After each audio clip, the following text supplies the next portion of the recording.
What's up, guys? This is Zach with Top Deck Nation, and today we're going to be looking at the top 8 decks from Salt Lake City Regionals in Utah. Now, this Regionals took place just over a week ago, and it was using the standard format, which is currently Primal Clash-Sun and Moon. So, a lot of interesting decks, and we're going to be going over those today. And, like I said, there's a lot of great deck diversity here. As you can see at first glance, there's, Volcanion, Darkrai, Vileplume, Mega Mewtwo, lots of different decks. We're currently in a format that's just, so diverse. I mean, I can probably think of 10, 15 competitive decks off the top of my head. I'm sure there are a lot more, but yeah, we're just going to go ahead and go through these. And this is, kind of informal. I didn't really make these on PTCGO or anything, but, thankfully, Pokemon.com has been really good about posting the deck list lately. And so usually within a week or two of the event, they'll have the deck list up. They'll show who won, what they placed, the deck lists and stuff, card images, just to kind of, show you what the card looks like if you're kind of new to the game. So really good for new players especially.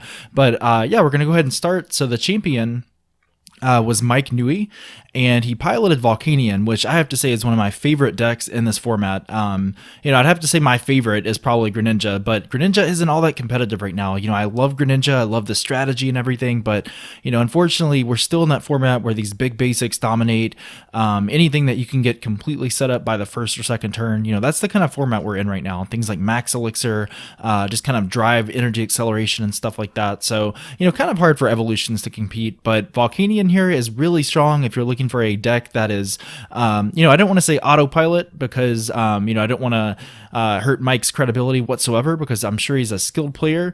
But Volcanion is one of those decks where, it's pretty easy to get set up. I mean, you get your Hoopa, you search for your 3 X's, so you get your Volcanions, your Shamans, all that stuff, and you're good to go. So really easy to get set up. And like I said, you kind of accelerate energy with Max Elixir and stuff like that. So it's really easy. It hits really hard.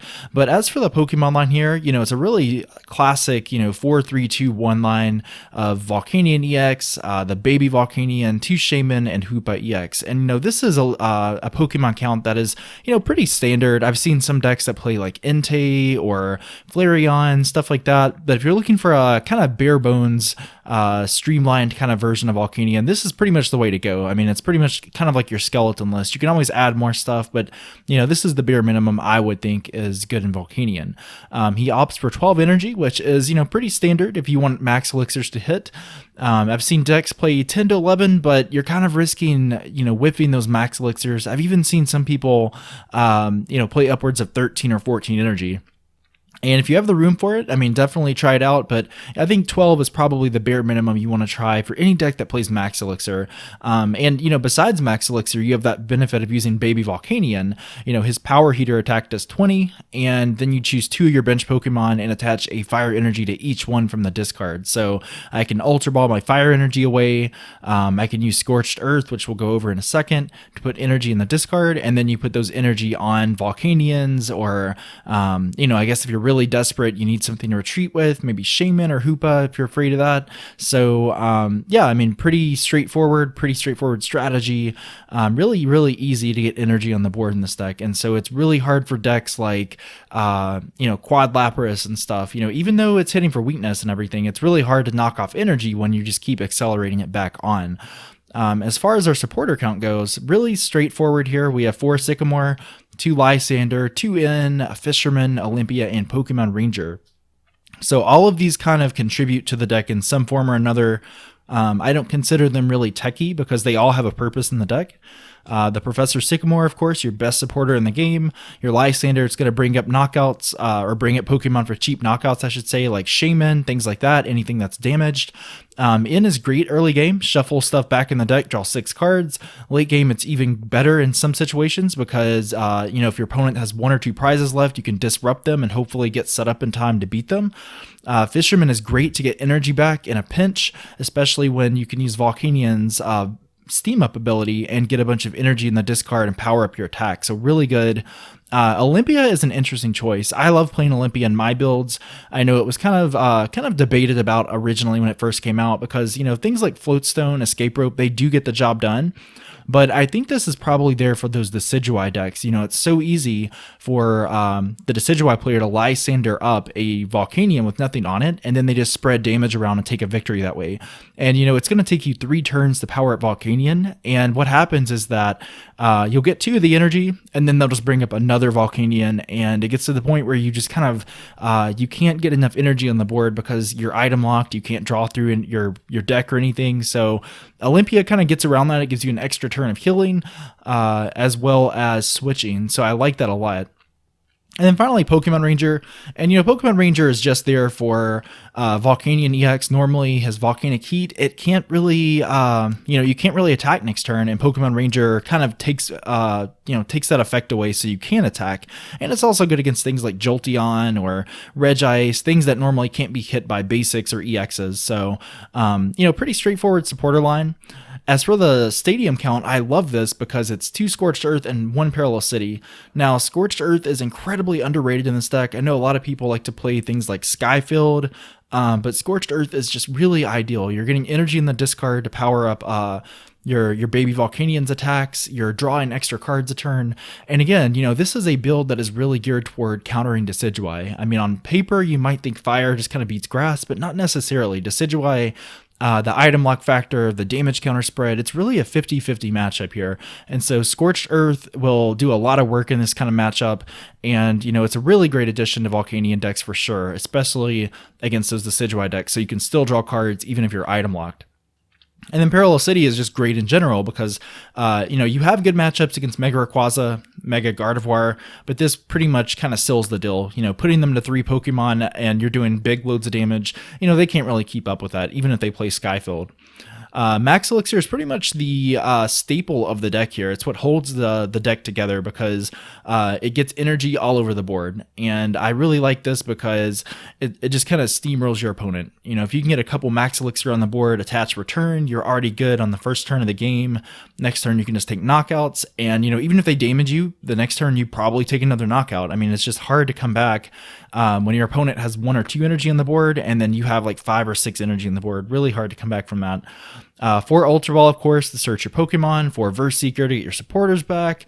3 Trainer's Mail because we play a ton of trainer cards. If you look, 38 cards are trainer cards in this deck. That's about 2/3 of your deck, so it's really good. Energy Retrieval it's really similar to Fisherman. The effect isn't quite as strong because you only get 2, but keep in mind it's an item and not a supporter, so you don't have to limit yourself to using 1 per turn. So really good just in a pinch to get those energy back. Now, Escape Rope and Floatstone are pretty much your go-to ways to switch in this deck. Some people opt to play Switch over Escape Rope, but I think Escape Rope has gotten to the point where it's become kind of like the standard play.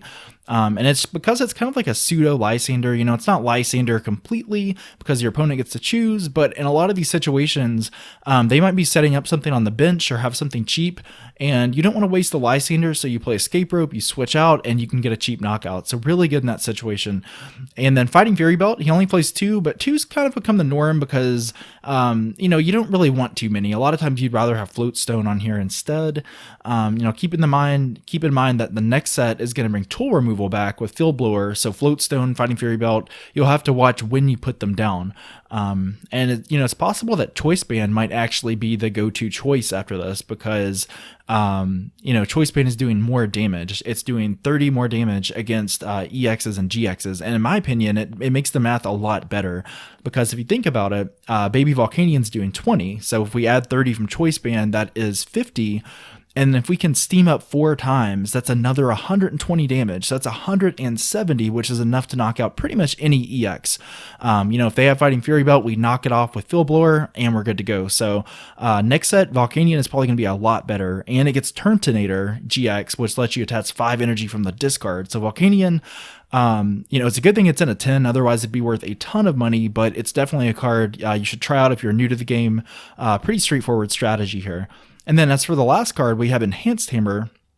And normally I don't like to see, like the one-of cards and stuff, but Enhanced Hammer is incredibly relevant in this format.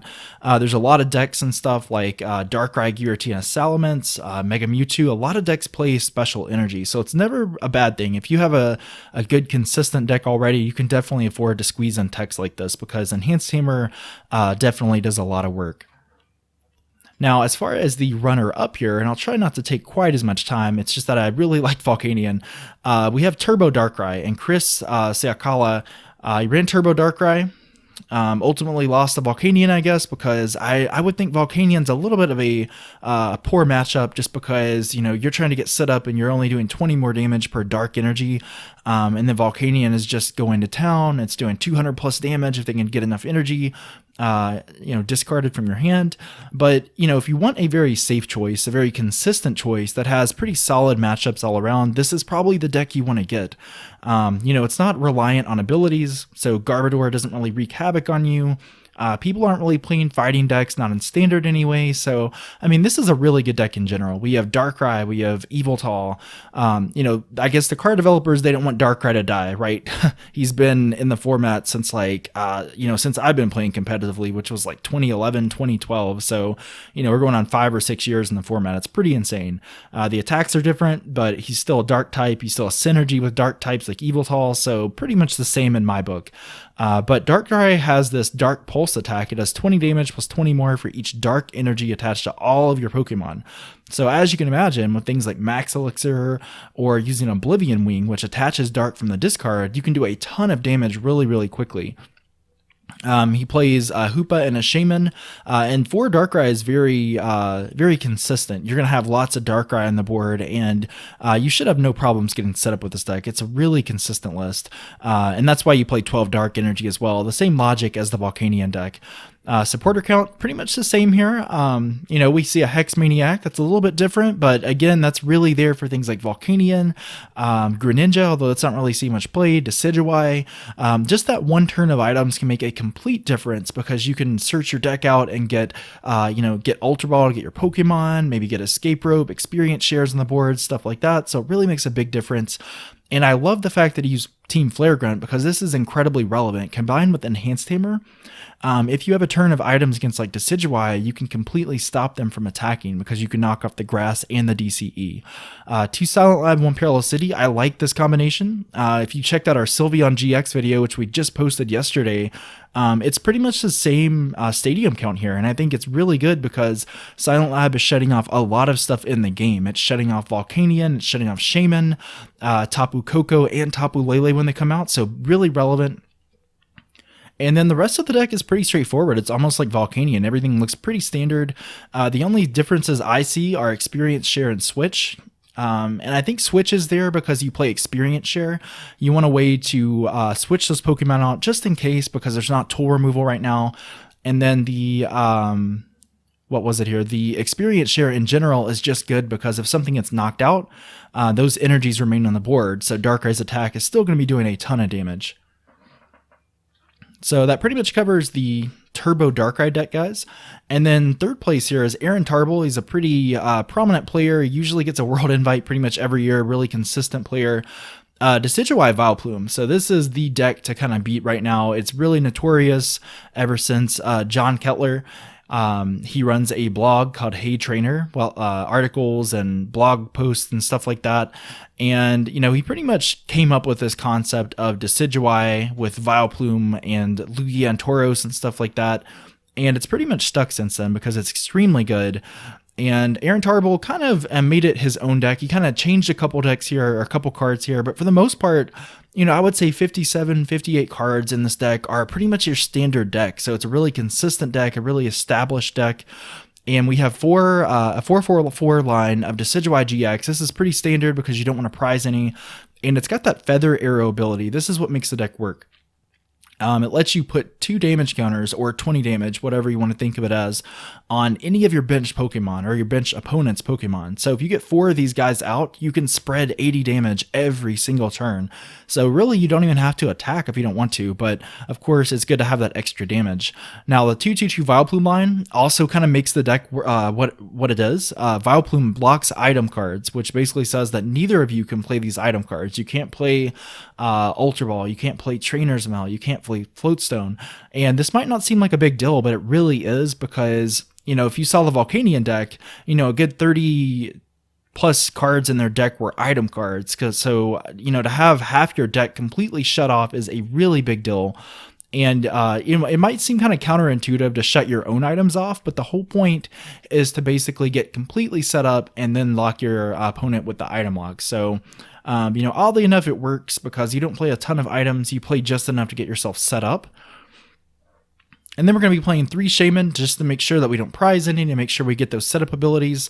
And then 2 Lugia. Lugia is really MVP in this deck simply because, it has Arrow Ball, so it's doing more damage every turn. And if your opponent attaches energy and tries to attack, you're doing even more damage. And then Deep Hurricane is probably the best attack in this deck. It's doing 80 damage, which might not seem like much, but if there's a Stadium card in play, which I guarantee you there will be at all times, it's going to do 70 more damage, and you can discard the Stadium.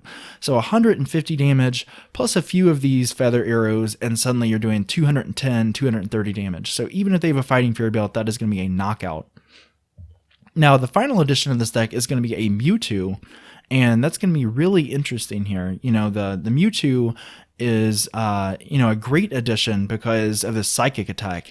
Now it hits for a DCE, so that means it's a nice 7th prize attacker. You're just kind of softening up your opponent.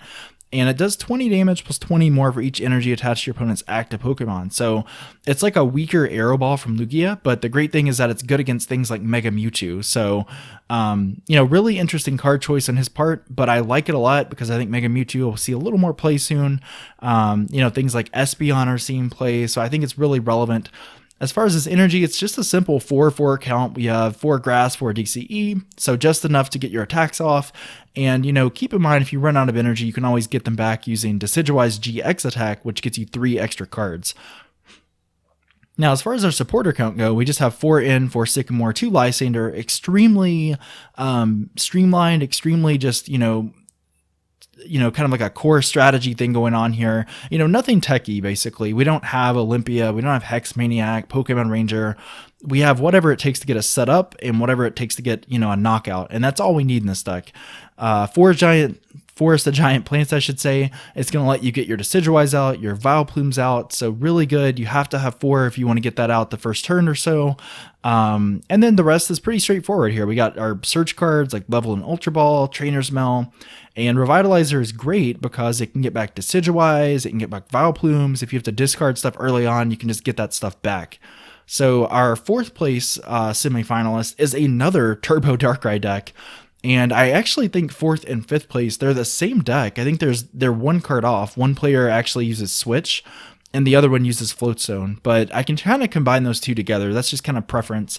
But another Turbo Darkrai deck. It looks really similar even to the 2nd place winner, Chris Siakala, but maybe just a couple cards off. I think I see like somebody opts to play like an extra Trainer's Mail, somebody plays an extra experience share, but we've pretty much gone over this deck. The counts are basically the same, the Silent Lab, the Perilous City. But yeah, really consistent deck overall, and it's really safe play. If you can master playing this deck, you're going to be pretty unstoppable because it's really hard to beat once you get set up. And ability lock like Hex Maniac, Garbodor, they don't really impact a deck like Turbo Darkrai. So moving on to the 6th place, which is Tony Jimenez, it looks like. And if I do mispronounce your name, I do apologize. Darkrai Giratina. So this is a similar kind of variant to the Darkrai decks that we've just seen, but it opts to play Salamence and Giratina EX for a little more coverage against like different kinds of attackers. Salamence EX is fantastic against EXs because it is 10 plus 50 more for each of your opponent's EX. So if they have 4 Pokemon EX, Salamence EX can get powered up in 1 turn and do 210 damage. So really good against Mega Mewtwo, anything like that, Mega Gardevoir. Giratina is great against Megas, of course. It has the ability, it says it can't be touched by Megas, and then Chaos Will can kind of lock your opponent in. So if you're going against like a deck like Vespiquen or something that relies on special energy, then Chaos Will can block your opponent from playing it, as well as tools and stadiums. But that's pretty much it. The same strategy going on here. A lot of energy cards, 10 Dark Energy, 4 Double Dragon. I don't like so much that the deck is playing Max Elixir with only 10 energy, but at the same time, you're going to hit it most of the time. I would say 3 out of the 4 Max Elixirs you should hit. And then the Double Dragons kind of make up for that just because they are, counting as 2 energy versus 1. So I think, in general, it's a really solid count of energy cards here. Trainer cards, basically the same here. I don't see Silent Lab, but I see Parallel City. You're probably not playing Silent Lab because you rely on abilities yourself, like Giratina. But you do have Hexamaniac just in case you need to shut off abilities. And the rest of it's really straightforward. Looks just like the Turbo Darkrai decks we've seen. But this is just a little more techy, so it might be a tad more inconsistent. But in general, it should run just fine. And I'm sure, I can't really say much if he managed to make it to top 8 out of, hundreds of players, hundreds of great, competitive players in the card game. So, the deck is just really good. And then the last couple decks, we have another Decidueye deck, very similar to Aaron Tarbell's deck. We have the same counts essentially, except he doesn't play the Mewtwo, the same energy counts, and then basically the same trainer counts. I think the difference here is that he plays 3 in, Aaron played 4, and then Aaron played the Mewtwo. So really the only difference. And I think that Aaron opted to play only 2 Floatstone instead of 3. So basically the same list, a couple cards off, just player preference there. And then lastly, this is a different deck. We have Chris Clemens, who made it to top 8 with Mega Mewtwo. Now, Mega Mewtwo is still a force to be reckoned with. It's hard to get, it's hard to beat Mega Mewtwo once it gets set up because you have things like Damage Swap, which kind of like kills Mewtwo and just knocks out your opponent's Pokemon. Just really a lot of outs. You have Mega Turbo to get energy on the board. But, the biggest addition right now with Sun and Moon out now is going to be Espeon GX. And Espeon GX, it's, just in general, it's really good. Psybeam is doing 30 damage and Confusion.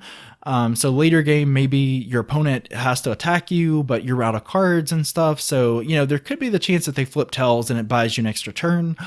But really, you're using this attack for Psychic and Divide GX. Psychic is doing 60 and then 30 more for each energy on your opponent's active Pokemon, I think. So really good in the mirror match or anything that's like a Psychic type Pokemon, or even things like Yveltal and Lugia. It can really just do a lot of damage for that. And Divide GX, it actually lets you spread 100 damage on the board. So it lets you set up other knockouts with your Mega Mewtwo later on, or even like Wobbuffet or something. So in general, just really good here. Just a 1/1 line because your focus is Mega Mewtwo, but it definitely works. And keep in mind that you can get this out on the first turn thanks to Energy Evolution, which is Eevee's ability here. And interestingly, he plays a Wobbuffet. Wobbuffet, I guess he figured, this is a great way to get set up if Decidueye is out, or if my opponent's playing like Volcanion or something. It gives me time. I can just retreat into it, get set up, and I'm good to go. Keep in mind, Wobbuffet shuts off all abilities except for Psychic types, and so that's really convenient because Garbodor and, not Garbodor, I should say, but Hoopa is a Psychic type, and so you can still get set up that way. Playing 6 Psychic Energy, this is probably the craziest part of this deck. Normally I would expect like 4 DCE and maybe 6 to 7 Psychic Energy, but I guess it works. But actually, now that I see it, it looks like they just put 4 DCE in the trainer column instead by accident. So it looks a little more standard now. Normally it's about 6 to 7 Psychic and 4 DCE, so that pretty standard. It works. It gets energy on the board. Those attachments are really going to come in handy with DCE to get those knockouts. And as far as trainers go, supporter count is pretty standard. Typically with these Mega Mewtwo decks, you see a 2-2 split of Parallel City and Shrine of Memories. Parallel City is good against things like Mega Rayquaza, Mega Gardevoir, stuff like that.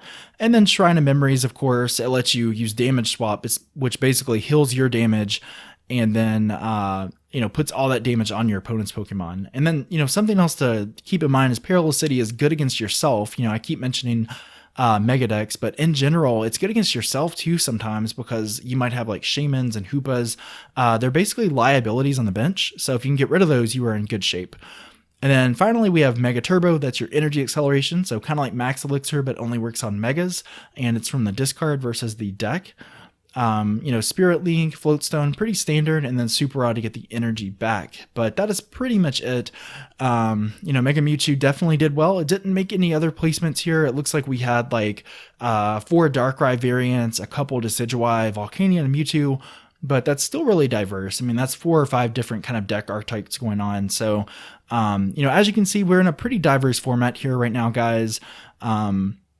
Utah kind of gave us a glimpse of the Sun and Moon on, or the Primal Clash through Sun and Moon standard format, I should say.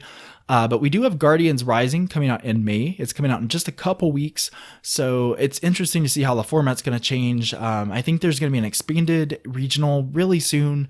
But yeah, it's great that Pokemon kind of does this now. They post the deck list within a week or two.